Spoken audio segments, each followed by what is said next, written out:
ಮಂಗಳೂರು ಉತ್ತರ ಸಂಚಾರಿ ಪೊಲೀಸ್ ಠಾಣೆಯಲ್ಲಿ ಇನ್ಸ್ಪೆಕ್ಟರ್ ಆಗಿರುವಂತಹ ಮೊಹಮ್ಮದ್ ಶರೀಫ್ ಅವರನ್ನ ಇಲಾಖೆಯ ಪೂರ್ವಾನುಮತಿ ಪಡೆಯದೆ ವಿದೇಶ ಪ್ರಯಾಣ ಕೈಗೊಂಡ ಕಾರಣಕ್ಕೆ ಕರ್ತವ್ಯದಿಂದ ಅಮಾನತು ಮಾಡಲಾಗಿದೆ.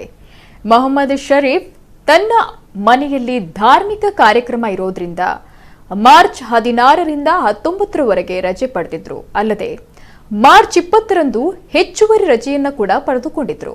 ಆದರೆ ಈ ಅವಧಿಯಲ್ಲಿ ಶರೀಫ್ ಇಲಾಖೆಗೆ ತಿಳಿಸದೆ ದುಬೈಗೆ ಹೋಗಿರೋದು ದೃಢಪಟ್ಟಿದೆ.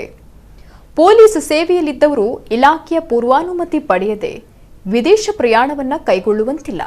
ಹೀಗಾಗಿ ಪೊಲೀಸ್ ಇಲಾಖೆಯ ಕಾನೂನು ಉಲ್ಲಂಘಿಸಿದ್ದಕ್ಕಾಗಿ ಮೊಹಮ್ಮದ್ ಶರೀಫ್ ಅವರನ್ನ ಇಲಾಖಾ ವಿಚಾರಣೆ ಬಾಕಿ ಇರಿಸಿ ಕರ್ತವ್ಯದಿಂದ ಅಮಾನತು ಮಾಡಿ ಮಂಗಳೂರು ನಗರ ಕಮಿಷನರ್ ಶಶಿಕುಮಾರ್ ಆದೇಶವನ್ನ ಹೊರಡಿಸಿದ್ದಾರೆ.